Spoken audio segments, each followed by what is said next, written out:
everyone, this is Dila London, and today my guest is Jimmy Lavalle. He founded the solo recording project The Album Leaf in 1999, and throughout his career, he has had notable success in scoring films as well. Jimmy Lavalle is known for his use of atmospheric electronics, synthesizer, and Rhodes piano. His melodies are very soothing and cinematic, with unexpected dissonance. I'm a big fan since my university years. His music has helped me to concentrate, calm down, and get through a lot of sleepless nights. Hi Jimmy, it's nice to see you. And yeah, nice to see you too. My first question is, how did quarantine affect you? Quarantine for me has definitely ignited creativity for me.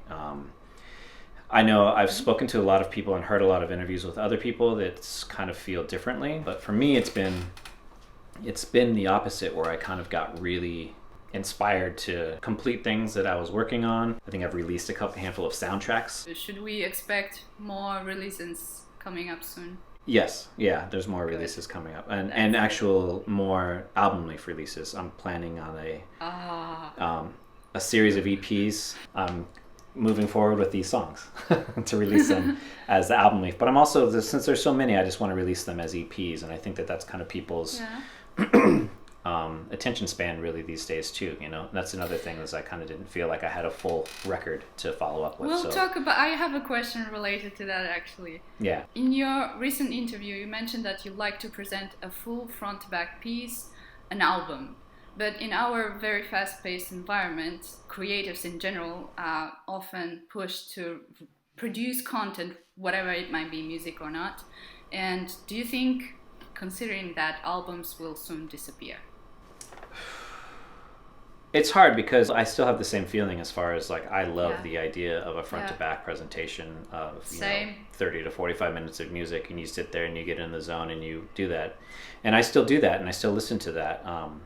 I don't feel like the album will die, the presentation of an album, the physical. As long as people still want records, you know, physical, actual vinyl, I think an album will always be there. I think it is a bit different, obviously, with the streaming giants and the fact that we're all converted basically over to streaming. I mean, it works like for us and against us, really. Because also in the fast-paced environment that we are all living in, if you don't do anything for a while, then people forget about you as well. There's a lot of things that bum me out about that world, you know, just that, like, so much relies on Spotify, so much relies on playlisting, so much relies on, you know, traffic and how you're tagged genre-wise to come up on a station, you know, somebody else's station. It just kind of can kill the creative. You know, yeah, exactly. It's difficult to keep the balance between thinking about, you know, promoting your music and actually thinking about just creating whatever you feel like creating, and it's difficult to find that balance. And in your opinion, how did things change for those who are starting to create music nowadays in comparison to when you were at the beginning? Not saying it was a long time ago, but a lot of things have changed, I feel like. Yeah. I mean, the access obviously is huge. It's something like SoundCloud being, for example, you know, just like creating something, posting it on SoundCloud, and, you know, you could do that in a day and just, I just made this song today, I'm going to put it on SoundCloud, here you go.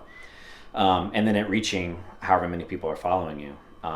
You know, back when I started making music and touring and playing shows, putting out records, etc. This was like the 90s, mid 90s. You know, there was no social media, no way to follow an artist, no way to kind of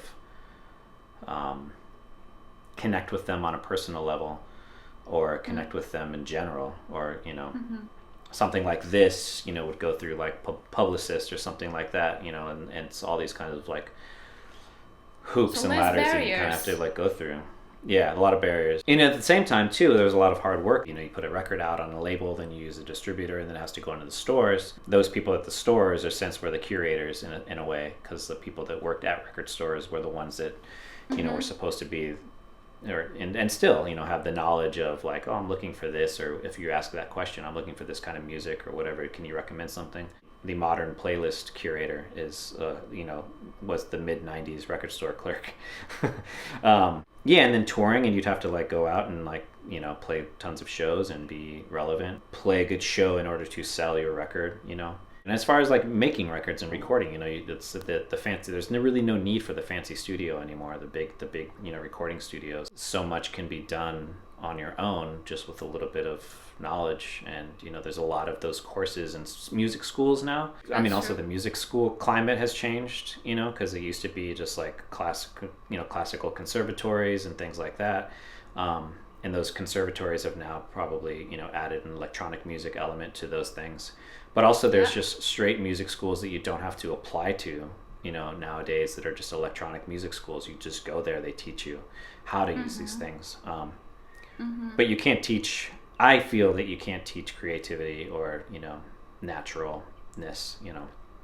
So you still have to have that, at least. It still has to come from you. To a degree. Even though things are easier, it still has to be, you know, authentic. Have you ever recorded some, I don't know, unusual sounds, or maybe the circumstances in which you recorded them were unusual, and then you ended up using these sounds in your music? Yeah, definitely. Now with the software that I use, that I've been using for the last couple, you know, for the last, I don't know, 8 years or so, it's called Ableton Live. It has a really powerful sampler engine, so you can just take any form of audio, anything recorded, and put it into the sampler and trigger it. And also within that, you can adjust a lot of things, you know, the length, a lot of that stuff, you know. I guess the weirdest thing that I can think of, there's two things. One is this instrument called a cuica. And what a cuica is a drum. Okay, so if you think of like the ring of a drum, and then the drum head, and then the underneath is open. So it's, you know, you've got it like that, and you could like reach your hand inside to it, and then coming from the drum head is a long piece of metal. And so if you grab that metal and you move it, it goes like it kind of like makes different tones, and you can then move your hand on the drum to make different sounds. So obviously it's a percussive instrument. I took it and sampled it and created it into a keyboard, basically. The clearest example is the song Back to the Start, and there's like a wiggly bass sound. Second weirdest thing is my son's voice when he was about 7 months old or something like that. And it was literally just one little grunt. Like he was just like, like that. And I grabbed that little and just took it, stretched it, did the whole deal, and made it into like this kind of like synth. So it's kind of funny thing. Yeah. Because I mean, as soon as you start sampling, I guess you can't get out of this loop, and you constantly consider every sound from the point of view of maybe sampling and modifying and making it into something kind of enters in your brain. Yeah. If you ever pick up like drinking glasses, if you grab them by the rims and pick them up together at the same time, they'll clink and they make a sound that's really a cool sound. It's like like something like that. I need to try that. I've sampled that.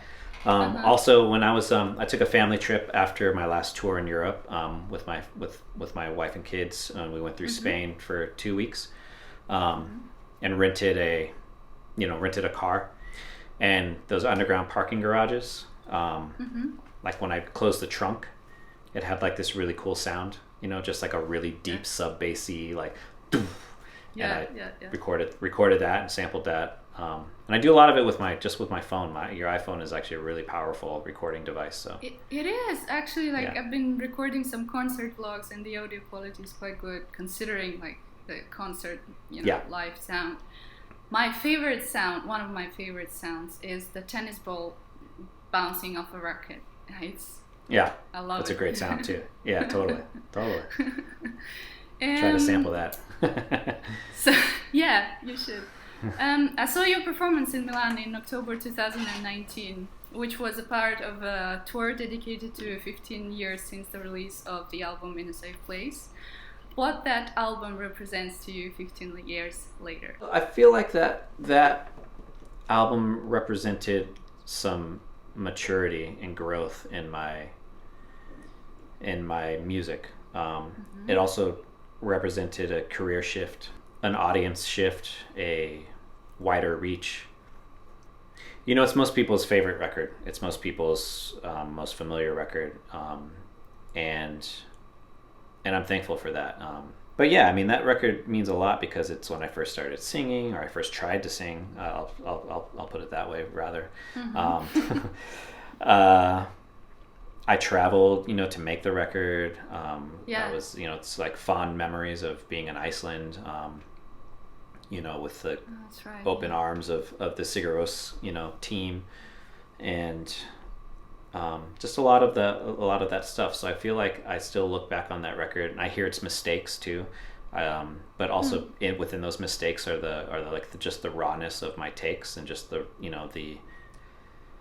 nowadays it's so easy with software to just really nitpick and make things perfect. And I definitely fall victim to that, where I just focus on too much and making things perfect. And back then I wasn't like that. There's a lot of just like, whatever, move on, or if you hit a wrong note or something, you would overdub it or something, but it wasn't precise and wasn't like, things like that. Yeah. It was like my first just solid 10-song record, So there we go, the Music Interviews project is officially launched. I'll leave the links related to the Album Leaf project down in the description box below. Share this video if you liked it and subscribe to stay up to date. I'll see you very soon. Ciao and cheers.